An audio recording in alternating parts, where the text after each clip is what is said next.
네, 여러분들 안녕하십니까? 오늘은 지금 뜨겁게 이슈가 되고 있는 딥식에 대해서 좀 이야기를 나눠보겠습니다.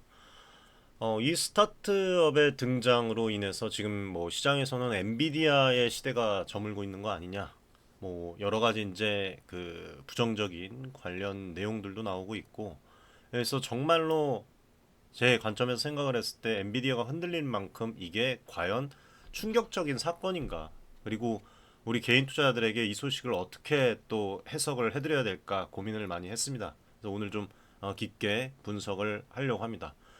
오늘도 방송을 보시고 도움이 되시면 구독, 좋아요, 응원 댓글 많이 부탁드리고 저와의 소통 이어가면서 투자를 진행하실 분들은 고정 댓글에 커뮤니티 입장 주소 있으니까 많은 신청해 주시기 바라겠습니다. 무료 입장 가능하십니다. 자, 지금 이 CEO가 상당히 젊어요. 85년생인데 젊은 인재가 개발해낸 이 AI 기술이 오픈 AI와 지금 뭐 맞먹는 수준으로 평가를 받고 있고 글로벌 시장에서 중국을 무시 못하겠다는 말이 나올 정도로 큰 파장이 일어나고 있습니다. 근데 저는 뭐 이런 부분들을 떠나서 이 점에서 지금 대한민국 역시 긴장할 필요가 있다고 좀 먼저 말씀을 드리고 싶어요. 지금 기술 발전이 워낙 빠르게 이루어지는 지금에 긍정적인 면이랑 부정적인 면이 동시에 뒤섞여 있습니다. 그렇기 때문에 이렇게 좀 말씀을 드리고 싶고, 하지만 우리에게 이제 중요한 거는 그 속에서 또 투자 기회를 포착을 해서 결론은 이제 자산을 키우는 전략이에요. 어떻게 산업이 돌아가든지 개인 투자자들 입장에서는 그렇죠. 이미 많은 젊은 투자자분들이 해외 주식시장에서 앞전 영상에서도 말씀드렸지만 젊은이들도 지금 해외 주식시장에서 큰 수익을 내고 계시다는 점을 지난 방송에서 말씀을 드렸는데 이처럼 지금 세상은 빠르게 변화를 하고 있고요. 그리고 그 흐름을 읽는 자가 결국 승자가 되는 것 같습니다. 오늘 사실 디테일하게 말씀드려야 될 내용들이 되게 많은데 전체적으로 주요 포인트를 일단은 중국 AI 스타트업 딥식 왜 이렇게 주목받는지 그리고 딥식 때문에 엔비디아 주가가 떨어졌다고 하는데 과연 사실인가 보고 실제로 딥식 이 모델이 기술적 특성이랑 한계가 어떤 점이 있는지 그리고 엔비디아가 어떤 관점으로 봐야 되는 것이고 중요한 부분에 대해서 저희도 이제 아카데미에서 투자를 진행을 하고 있거든요. 전체적으로 이렇게 말씀을 드리고 개인 투자자분들이 지금 어떤 투자 전략을 세워야 할지 그리고 조정 시에는 어떤 그런 우리 상황들을 만들어낼지 기회인지 그런 부분에 대해서 좀 말씀을 드리고 앞으로 AI 시장에서 더 다가올 어떤 이벤트들이 있는지 한번 예측해보는 시간을 가져보도록 하겠습니다. 일단 뭐 관련해서 이제 기사들이 계속 나오고 있어요. 한 증시 수익률 좋지만 투자는 미펀드로 간다. 뭐 트럼프 관련 내용들 나오고 설 연휴에도 해외 주식 투자한다. 증권사들의 해외 주식 데스크 운영. 빅테크 이번 주에 이제 발표 이루어지죠. 엔비디아가 또 이제 3% 넘게 하락을 했습니다. 그리고 이제 AI 스타트업 딥시크에 대해서 이제 계속 기사가 나오는데 글로벌 시장 전체가 기술주 중심으로 살짝 조정 분위기를 보이고 있어요. 엔비디아가 좀 많이 하락을 했고 뭐 QQQ도 지금 조정을 받으면서 AI 주들이 흔들리는 것이 아닌가 이런 불안감들이 생기고 있는데 건강한 조정이라고 봅니다. 예, 그리고 이 딥시크뿐만 아니라 실적 발표를 앞두고 이제 수익 실현, 매물 실현 관련해서 이제 또 그런 물량들이 좀 나오고 있는 것 같은데 앞으로의 상승 모멘텀에는 저는 지장 없다고 봅니다. 엔비디아 관련해서 좀 이야기를 좀 드리도록 하겠습니다. 그래서 100% 하락을 딥시크 탓으로 보는 것은 무리가 있다고 봐요. 하지만 AI 업계 안에서 딥시크가 지금 굉장히 핫하다는 점은 분명합니다. 그래서 저도 이제 이 관련해서 뭐 리포트도 이미 나왔던 리포트도 한번 좀 보고 전체적으로 한번 뭐 CEO 관련된 그 내용들도 보고 한번 이렇게 찾아봤는데 먼저 딥시크는 모르시는 분들도 계실 텐데 이 기업은 2023년이에요. 설립이 됐습니다. 얼마 안 됐어요.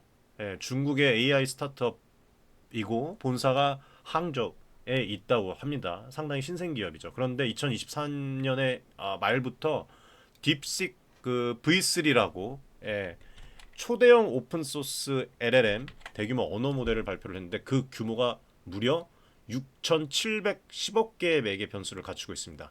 메타의 이제 대표적인 오픈 소스 모델 라마 같은 경우에는 3.1이 약 4,050억 파라미터인데 그거보다 훨씬 더 크다는 거예요.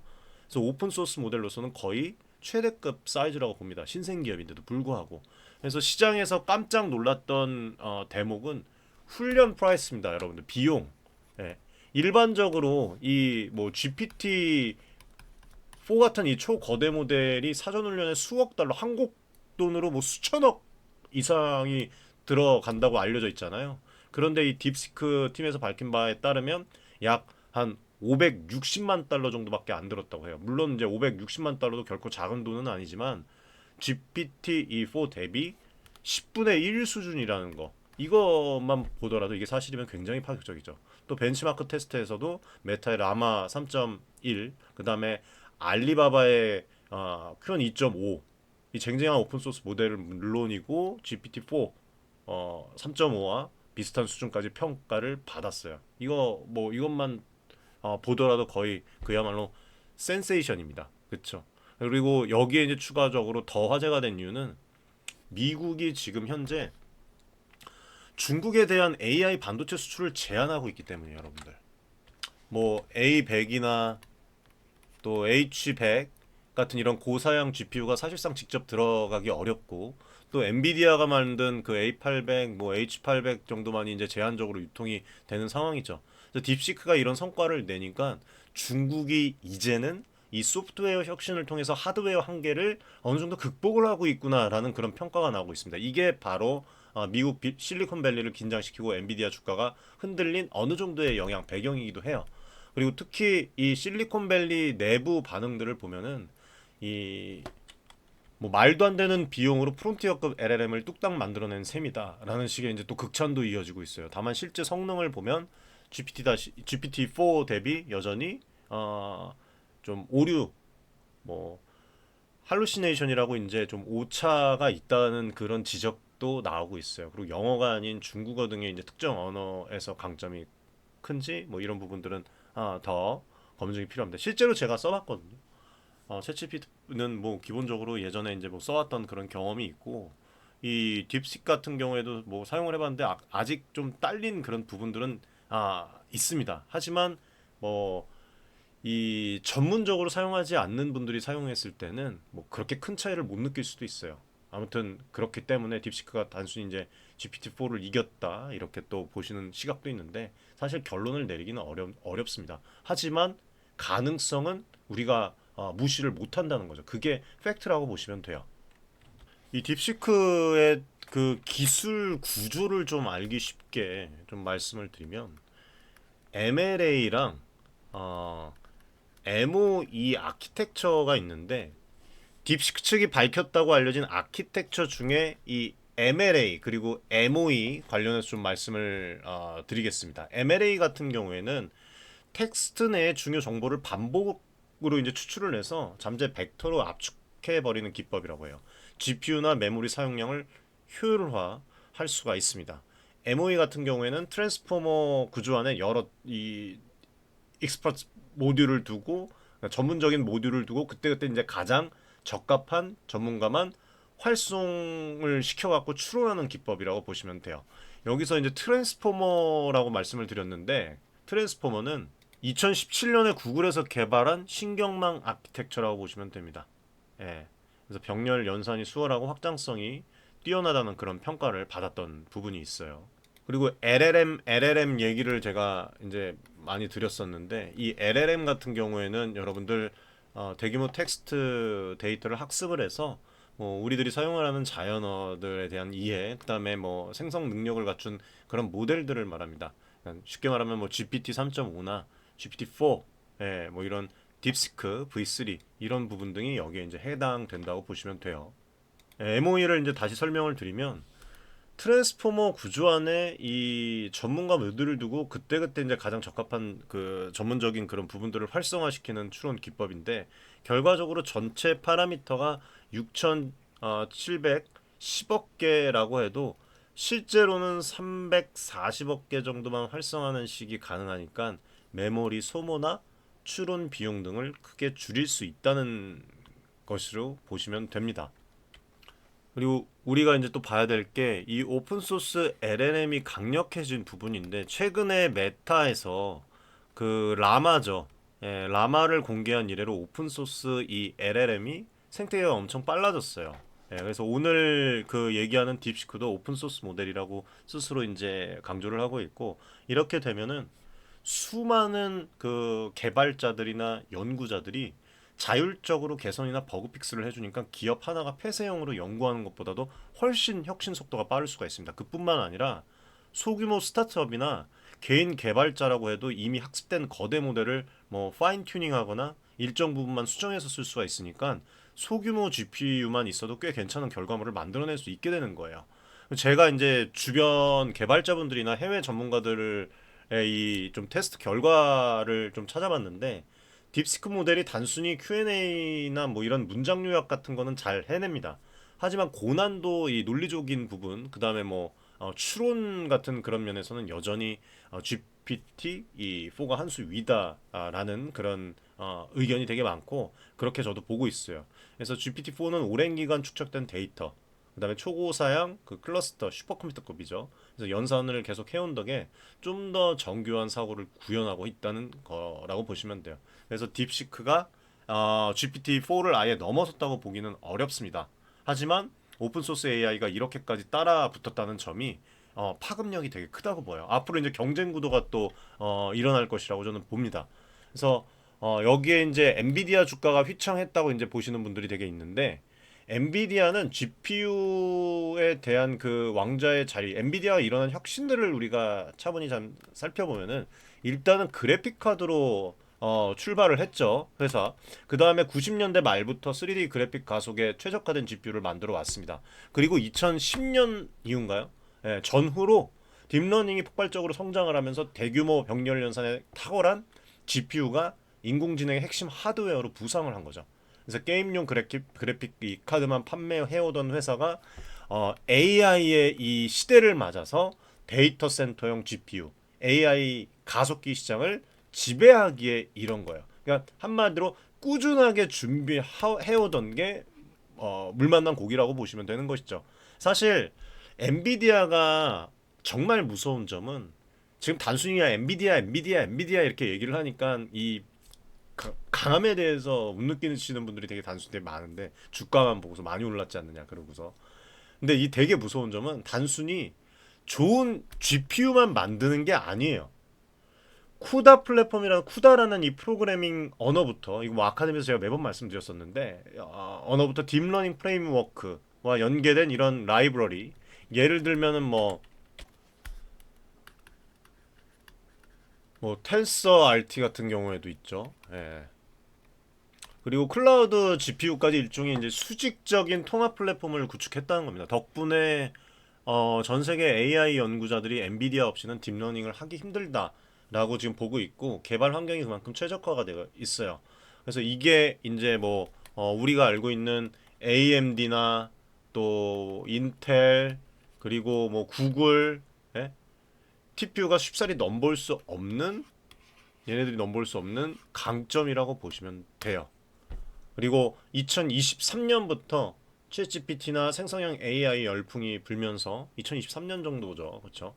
그래서 엔비디아 주가가 폭등을 했습니다. 시가총액이 한때 그때 1조 달러를 넘어가기도 했고, 실제 분기 실적도 데이터 센터 부분 매출이 폭발적으로 증가를 해서 시장 기대치를 뛰어넘었어요. 그래서 워낙 많이 올라서 고평가 논란이 있었고, 최근에 약간 조정이 나온다고 저는 보고 있습니다. 문제는 이 조정이 단순히 차익 실현에서 오는 건지, 아니면 딥시크 같은 새로운 경쟁자 때문에 하락하는 건지, 이 부분을 우리가 면밀히 살펴봐야 되는 것인데, 어, 저는 그 새로운 경쟁자 때문에 하락은 그거에 100% 적용을 받고 있지는 않다고 생각을 해요. 엔비디아가 그만큼 강자이기 때문에 뭐 여러 가지 이제 상황들이 또 말해주고 있고, 그리고 AI 반도체에 정말 대체자가 없나 보면, 물론 뭐 여러 가지 이 기업들에서 지금 AI 칩 관련해서 이제 내놓고 있는데, AMD도 뭐 지금 여러 가지 이제 제품들로 추격을 하고 있고, 구글도 마찬가지고 TPU를 갖고 있죠.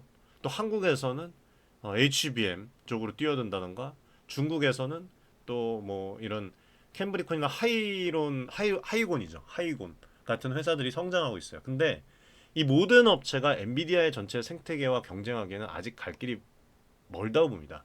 그리고 실제로 이 업계의 중론이에요, 이게. 그래서 엔비디아가 쉽게 왕자를 내주지 않을 것이라는 판단이 지배적이고, 딥시크 때문에 엔비디아가 흔들린다? 저는 우려할 정도는 아니라고 봐요. 예. 일단 현재 엔비디아 주가가 조정이 전적으로 딥시크 탓인 것은 과장이라 봅니다. 뭐 FOMC에서 어떤 스탠스를 취할지 그런 영향도 있고, 그다음에 금리 인상 여부에 관련된 그런 부분, 그리고 다른 대형주들의 실적 발표, 그다음에 여기에 이제 또 조심스러울 수밖에 없는 게 정치적 이벤트 변수가 상당히 많아요. 다만 우리가 인식을 해야 될 거는 중국의 AI 발전에 대한 불안감이 투자 심리에 영향을 준 것은 사실이겠죠. 미국 정부가 중국의 GPU 판매를 제한을 했는데 어떻게 이렇게 뭐지 이게 빨리 따라올 수가 있지? 어? 그럼 엔비디아가 공급 못하면 중국 시장 잃어버리는 거 아니야? 뭐 이런 우려가 있을 수가 있겠죠. 그렇죠? 네. 근데 재밌는 사실은 딥시크가 훈련에 2,000개 이상의 H800 GPU를 여러분들 사용했다는 라는 그런 추정이 나와요. H800 엔비디아에. 미국이 수출 제한을 우회적으로 허용한 저사양 GPU지만 그래도 여전히 엔비디아 칩이죠, 이거는. 그래서 공식적으로 밝힌 바가 이 100% 공개된 건 아니지만 엔비디아 칩 자체를 전혀 안 쓴다고 제가 봤을 때는 엔비디아 칩 들어갔어요. 썼습니다. 예. 안 쓴다고 하기는 어려워요. 예. 오히려 효율 높은 구조 이 MLA 플러스 MOE 아까 말씀드렸던 그걸로 이제 GPU 부담을 줄였다는 게 핵심이지. GPU 없이 가능하다라는 건 아니라는 거죠. 제가 말씀드리는 거는. 그래서 여기서 이제 이런 부분들을 우리가 아셔야 되고, 여기서 또 중요한 포인트가 있는데 딥시크 같은 이 효율적인 오픈 소스 모델이 계속 등장을 하잖아요. 그러면은 글로벌 빅테크들 뭐 이 구글이나 메타나 MS나 아마존, 알리바바 뭐 이런 기업들은 야 이거 중소 스타트업도 이렇게 무섭게 치고 올라오는데 우리가 더 빠르게 투자해서 격차를 벌려야 되겠다 이렇게 생각할 가능성이 되게 높아요. 그러면 결과적으로 엔비디아의 고사양 GPU 주문을 제 개인적인 생각입니다. 더 늘릴 수도 있다고 생각을 합니다. 이게 팩트예요. 오늘 말씀드리고 싶은 부분 중에 하나. 네, 고사양 GPU 주문을 더 늘릴 수도 있다. 즉 경쟁이 심화될수록 애초부터 대규모 GPU 클러스터를 보유하려고 하는 빅테크들이 우리도 AGI다. 결국에는 궁극적 목적 AGI예요. AGI 경쟁에서 뒤처질 수 없다면서 공격적으로 지출을 늘릴 가능성이 큽니다. 그때 누구의 칩을 쓰겠습니까?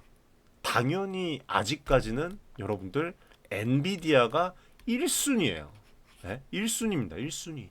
여기서 말하는 AGI는 뭐냐면 여러분들 사람 수준의 지능을 얘기해요. 혹은 그 이상의 포괄적인 지능을 지향하는 AI를 말합니다. 아직 연구 단계지만 앞으로 이런 부분이 이제 뭐 현실화될 가능성이 되게 높다고 이렇게 다 보고 있죠. 예. 그래서 이런 부분에 대해서 좀 말씀을 드리고 싶고, 또 중요한 부분이 이 AGI로 가면 갈수록 GPU 수요는 어떻게 되느냐? 많은 AI 전문가들이 이 연산량이 기하급수적으로 커진다고 얘기를 합니다. 오픈 소스로 80%에서 90% 정도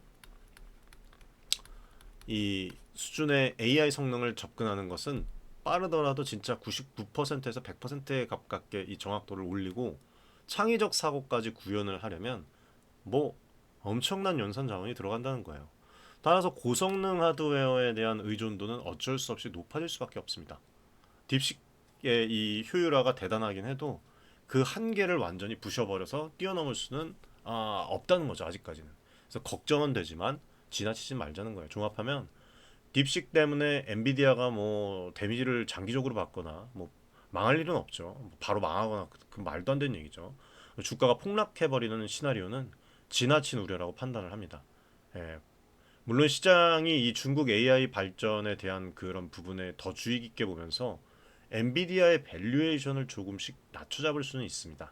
그래서 AI 투자가 급격히 위축되거나 혹은 엔비디아가 갑자기 수요가 끊길 가능성은 높지 않아요.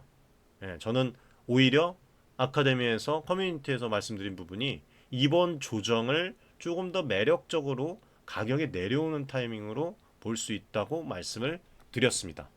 AI 산업에 대한 그 향후 전망에 대해서 좀 추가적으로 말씀을 드리면 미국 정부가 2022년 10월 이후로 A100, 그 다음에 H100, GPU 같은 이 첨단 칩을 대중국 수출을 엄격히 제한하고 있고 엔비디아가 우회적으로 만든 A800이죠. 아까 말씀드렸던 A800, 그 다음에 H800마저도 추가 규제 가능성이 거론되고 있습니다. 그래서 중국은 이제 이 AI 분야에서 큰 타격을 받을 것이라고 봤는데 딥식에서 이런 또 혁신을 보여주니까 규제를 뚫고 갈 길을 찾는구나라는 그런 인식이 퍼지고 있어요. 즉 하드웨어를 옥죄면 소프트웨어로 방식을 바꿔서라도 발전시키겠다는 게 중국 측의 입장이 될 수가 있다는 겁니다. 그런 또 중국과 미국의 AI 경쟁 구도가 있는 것이고 그 다음에 AI의 오픈 소스 AI가 확산이 되면 스타트업이나 개인 개발자들도 쉽게 LLM을 활용할 수가 있으니까 AI 민주화가 될 수가 있어요. 그렇다면은 중하위 이 스펙의 GPU나 클라우드만으로도 어느 정도는 개발이 가능하십니다. 이거는 기본적으로 베이스로 깔린다는 거예요. 앞으로 시간이 지나면. 하지만 뭐 프리미엄, 프론티어급 AGI 수준에 도달하겠다고 하면 극단적인 컴퓨팅 파워가 필요하겠죠. 구글, 뭐 엔비디아, 마이크로소프트, 메타 같은 기업만이 그 분야를 주도할 수 있는 이유죠. 그러니까 저가형 칩 시장과 고가형 칩 시장이 추후에는 분화되는 모습이 나타나지 않을까 앞으로. 예. 그리고 뭐 국산 칩이나 다른 반도체 기업의 부상 가능성도 뭐 삼성이나 SK 하이닉스 같은 메모리 파운드리 기업들도 이 흐름에서 수혜를 입을 수 있다고 생각을 해요. 이게 범위가 광범위해지잖아요, 그렇죠? 결국에 AI 생태계 자체가 워낙 커지고 있기 때문에 한쪽에만 독점적으로 몰리지 않을 거라는 그 말씀을 드리는 거예요. 그럼에도 지금 당장은 누가 제일 잘 나가나 이거를 보면은 여전히 엔비디아가 확연히 앞서 있다고 볼 수가 있죠. 이 엔비디아에 대한 그 리스크에 대해서도 저희가 그 아카데미에서 매번 말씀을 드렸어요. 예, 경쟁자들. 하지만 지금은 아니다. 예. 그래서 저는 개인적으로 엔비디아가 장기적으로 성장성이 높은 기업이라고 봅니다.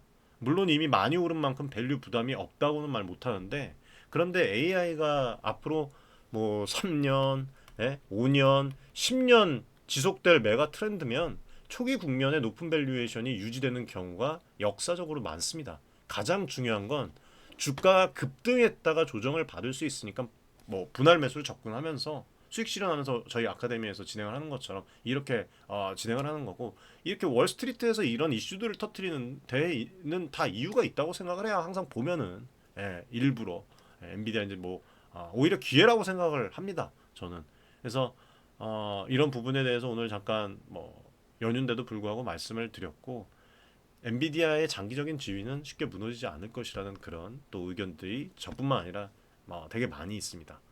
그리고 AI라는 게 칩만 중요한 게 아니거든요. 예를 들어서 뭐 클라우드 인프라에 투자하는 MS, 마이크로소프트, 구글과 같은 기업도 중요하고 AI 소프트웨어 측면에서 또 빅테크들이 뭐 테슬라도 마찬가지죠.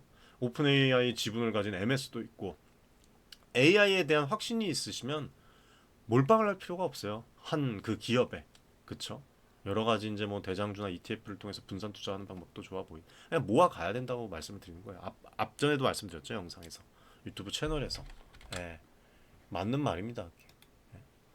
유튜브 영상에서 올려드렸는데 평균 수익률이 38%가 넘어가요. 젊은 층들이 해외 투자를 해서. 네, 아무튼 저희 또 구독자 커뮤니티 많은 신청을 해주시고 여러 가지 이제 얘기들을 하고 토론도 하고 또 정보도 공유를 하니까 진행을 좀 하면 될 것 같습니다. 뭐 여러 가지 앞으로 생길 일들에 대해서 제가 뭐 예측했던 부분들이 있어요. 미중 긴장에 대한 그 완화적인 부분 그리고 또 미국이 대중 제재를 한층 더 강화할 수도 있다는 그런 부분 뭐 지금 아 관세 관련해서 좀 얘기가 나오는데 그런 부분 그 다음에 AI 스타트업 폭발적인 그 증가로 인해서 빅테크들이 카펙스 확대시키는 부분 스타트업들이 구름처럼 생겨나고 있습니다. AI 스타트업들이 챗GPT나 뭐 딥시크를 보면서 이거 보면은 더 그럴 것 같아요. 저는. 예. 우리도 만들자라는 그 의욕이 생기지 않겠습니까? 이들이 초기에는 이제 클라우드 GPU를 임대해서 쓰는 경우가 대부분이라고 하는데 그 클라우드 서버가 결국에 엔비디아 그 GPU를 쓸 가능성이 되게 높죠. 예, 결국에는. 그래서 그리고 빅테크들도 경쟁이 붙으면 붙을수록 데이터 센터 증설이나 AI 전용 칩 확보에 어마어마한 돈을 쏟아붓게 됩니다. 이건 결국에는 엔비디아 수요가 더 커질 가능성을 내포하고 있다. 예, 이렇게 저는 봅니다. 예, 오늘 또 이렇게 질문 주시는 분들이 좀 있었는데 아무튼 오늘 들어주셔서 감사드리고 딥시크 때문에 뭐 엔비디아가 망할 가능성이 있나요? 뭐 이런 얘기하시는 분들 그럴 확률은 없습니다 거의. 예. 딥시크가 보여준 거는 소프트웨어 혁신으로 제한적 그 하드웨어로도 대형 모델을 만들 수 있다는 그런 어떤 그 영향이고 이거는 분명히 인상적입니다. 그렇지만 곧바로 엔비디아의 지혜를 송두째 무너뜨릴 정도는 아니라는 거. 게다가 딥시크 역시 엔비디아 칩을 어느 정도 사용한 것으로 저는 보고 있어요. 장기적으로 더 정교한 모델을 위해서 고사양 GPU가 필수적으로 필요합니다. 그리고 또 엔비디아 주가가 너무 고평가 아닌가요? 이렇게 말씀하시는 분들이 있는데 고평가라기보다도 주가는 우상향을 할 겁니다. 주가는 우상향을 한다고 봐요. 예, 그럴 수밖에 없고 산업의 그 영향적인 이런 부분들을 보면은 우상향할 수밖에 없다고 보고 다만 이제 지금 현재 상황들을 봤을 때 상황들은 여러 가지가 있습니다. 한 수십 가지가 넘어요. 이런 상황들을 봤을 때 어느 정도 밸류 부담은 분명히 있다. 그래서 보통은 단계별 매수나 이제 뭐 분산 투자를 말씀을 드리는 건데 사실 조정은 올 거라고 봅니다. 예, 조정은 올 거라고 보고 저희가 이제 생각한 그 조정 금액이 있어요. 그래서 그런 부분들은 뭐 커뮤니티에서 말씀드리고 여기서 항상 말씀드리지만 이 유튜브 방송은 투자를 하실 때 참조용입니다, 여러분들. 이 영상을 보시고 뭐 바로 매도하셔라 해서 말씀드리는 게 아니에요. 오해하지 마시고 항상 유튜브 무료 플랫폼은 여러분들이 투자를 하시는 데 있어서 도움을 드리기 위한 정보 제공 그런 방송이지 이 방송을 보고 바로 이 어떤 기업의 주식을 매수하셔라 혹은 수익 실현 매도를 하셔라라고 말씀을 드리는 게 아닙니다. 예. 교육 관련 영상이라고 보시면 돼요. 쉽게 말씀드리면. 아무튼 그렇고 밸류 부담은 있지만 AI 트렌드가 일시적 유행이 아니잖아요. 수년간 그 이어질 흐름이잖아요. 그만큼 프리미엄을 앞으로도 받을 수가 있는 것이죠. 과거에 여러분들 보세요. 테슬라만 그렇습니까? 아마존도 초기에 밸류가 엄청 높아 보였어요. 결국엔 어떻게 됐습니까? 결국엔 어떻게 됐어요? 장기 성장세가 입증이 됐잖아요. 네? 그렇죠. 그러면은 뭐 지금이 매수 타이밍일까요? 아니면 더 기다릴까요? 이렇게 또 질문해 주실 분들인데 그런 분들은 그냥 커뮤니티에 들어오시면 되고 예, 뭐 미국 주식 투자에 대해서 또 궁금하신 분들은 커뮤니티 입장 신청 많이 해주시면 될 것 같아요. 오늘 정말 많은 이야기를 참 압축을 해서 말씀을 드렸는데 이 딥시크가 보여준 혁신, 효율적인 아키텍처와 오픈 소스 전략, 이 전 세계 AI 시장에 파장을 또 일으키고 있고 그 여파로 엔비디아 주가가 영향을 받았다는 얘기도 나오지만 뭐 결론적으로는 엔비디아의 근본적인 가치는 변함없다라는 점을 말씀을 오늘 좀 드렸습니다. 그리고 AGI로 갈수록 더욱 고성능 칩이 필요해진다는 그 대전제는 흔들리지 않습니다. 중국이든 무슨 미국이든 AI의 진심인 나라와 기업들은 결국 엔비디아 GPU의 상당 부분 의존하게 될 가능성이 높아요. 앞으로 몇 년간은. 물론 변동성은 계속 있을 겁니다. AI 업계의 경쟁이 격화될수록 시장 심리는요. 민감하게 반응할 수밖에 없어요. 그래도 이 기술주 투자의 정석은 길게 보고 내가 확신하는 영역에 분산 투자하는 것이라고 생각을 해요. 지금 과거가 말해주고 있잖아요. 미장에. 그래서 기사들도 나오는 거예요. 한증시 떠나고 지금 미장 투자한다. 예? 이런 얘기. 예? 실제로 계속 나오고 있고 저희 또 커뮤니티에서 또 진행을 하고 있고 오늘 나온 기사네요. 이것도. 예? 뭐 이런 얘기들도 나오는 거예요. 아직도 국장만 하는 사람들이 있냐. 예? 이거는 저희 뭐 수익 인증도 이렇게 많이 해주시지만 이런 게 다 인증을 하는 거예요. 예? 이런 부분들이 뭐 이거는 참 뭐라고 말씀드릴 수 없겠습니다. 뭐 입맛대로 본인 능력대로 투자를 하시는 것이죠. 아무튼 제가 진심으로 좀 말씀을 드리는데 어, 미장은요, 여러분들 투자를 해야 돼요. 예, 미장은 아직까지 투자를 안 하신 분들은 기회를 잘 삼아서 투자를 하시기를 어, 바랍니다. 예, 어제도 또 뭐 젊은 층들 자녀들 또 투자 관련해서 또 계좌 만들어서 하는 사람들 말씀을 드렸는데 아무튼 뭐 그렇고 이 AI의 그 거대한 흐름을 살펴보면서 좀 진행을 잘 하셨으면 좋겠습니다. 예. 저는 이런 생각을 해요. AI 투자를 진행을 하면서 자산이 증대되고 있어서 행복한데 앞으로 아이들이 저희도 이제 아이가 있잖아요. 아이들이 어떤 삶을 살게 될 것인가. 10년, 20년 뒤에 우리 아이들 세상에 AI가 투자와 분석 뭐 여러 가지 업무 뭐 이런 것들에 이제 더 폭넓게 접목이 되겠지만 지금 현재도 접목이 되고 있지만 여전히 결정이라는 최종 버튼은 누가 합니까? 그걸 쓰고 자시고 할 게 누가 결정을 해요? 인간이 누르고 있어요. 아무리 강력한 AI 프로그램이라도 그 어떤 그 주제와 입력각과 목표를 설정하는 건 결국엔 사람이거든요. 그런데 앞으로 10년 뒤에는 이 흐름이 어떻게 바뀔지 솔직히 좀 걱정이 되기도 합니다. 지금처럼 인간이 최종 판단을 내리는 시대가 계속 될까요? 아니면은 AI끼리 추론을 하거나 서로 경쟁을 하면서 우리 대신 어떤 결정까지 해주는 그런 시대가 올까요? 예. 현재 우리는 AI에게 문제를 주고 그 해답을 제시받는 구조잖아요. 그렇지만 훗날에는 AI가 스스로 문제를 세우고 가설을 세우고 다른 AI와 경쟁을 하고 서로 간의 학습 데이터를 주고받을 수도 있습니다. 그 과정에서 인간은 애초에 어떻게 보면 설정해둔 윤리적, 뭐 경제적 한계를 모니터링만 하거나 아주 최소한의 조율만 할 수도 있겠죠. 이런 일이 만약에 현실화가 된다면 뭐 10년, 20년 뒤에 머나먼 미래의 얘기겠지만 우리는 그 인간의 주도권이 점점 줄어드는 이른바 AI 간 경쟁 시대를 맞이하게 될 것입니다. 뭔가 이거 이렇게 딱 얘기를 하니까 오싹하고 공상과학 영화 같지만 이미 기술은 여러분들 빠르게 진행을 하고 있어요. 우리 옛날에 15년 전, 뭐 얼마 안 됐습니다. 15년 전, 20년 전에 이 스마트폰이 나올 거라는 거 알았습니까?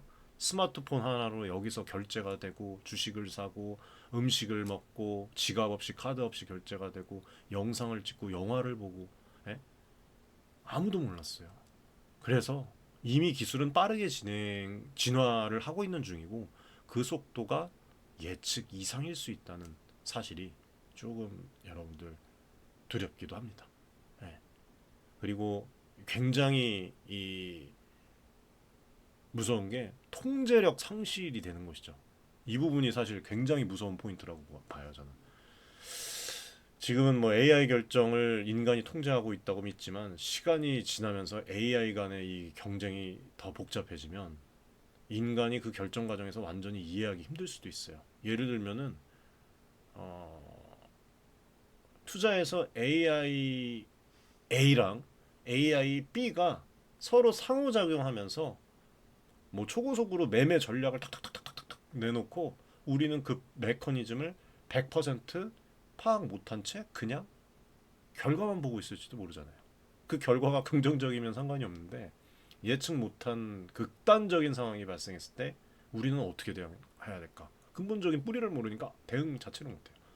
이거를 이제 투자에다가 접목시킨 거지만 이게 막 예를 들어서 뭐 방위나 뭐 이런 점, 보안 이런 점을 생각해 보면 분명 위기감도 듭니다. 예. 뭐 아무튼 이런 심오한 얘기를 좀 했는데 그럼에도 불구하고 분명한 건 뭐죠? 기술적인 혁신이 새로운 부를 창출을 하는 거예요. 자산 증대. 제가 2025년도 6년도에는 이 미장에 투자를 하신 분들이랑 투자하지 않고 그냥 국정에만 멍 때리고 있으신 분들이랑 갭차가 자산 증대 갭차가 더 커질 것이라고 말씀드렸어요.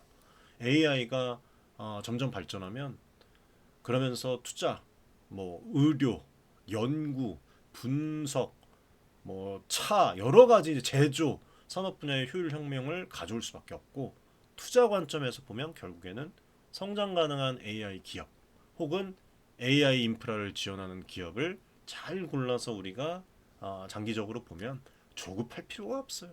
예. 향후 큰 자산 증대를 이룰 기회가 될 것입니다. 지금도 보시면은 뭐 어마어마한 자산 증대를 아카데미에서 하고 빠르게 몸집을 키우고 있지 않습니까?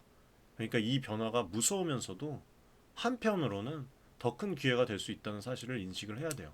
제 생각에는 그저 불안하다고 외면하는 것보다는 어떤 기업이 미래의 주도권을 잡을까 좀 면밀히 살펴보면서 투자를 실제로 하는 게 중요하다고 투자자의 자세라고 생각을 합니다. 예. 자, 아무튼 오늘 이런저런 얘기, 딥시크 관련해서 엔비디아 관련해서 그리고 앞으로 AI 관련해서 이 미국 시장 관련해서 좀 말씀을 드렸는데 투자에 도움이 되셨으면 좋겠습니다. 오늘 연휴 잘 보내시고 더 좋은 방송으로 여러분들 찾아뵙겠습니다. 네, 오늘 시청해 주셔서 감사드립니다.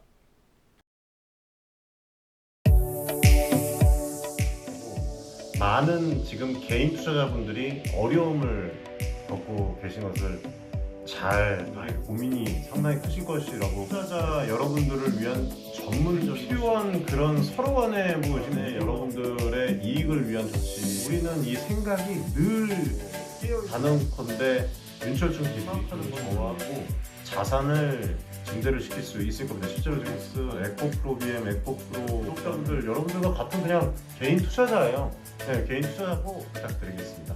감사합니다.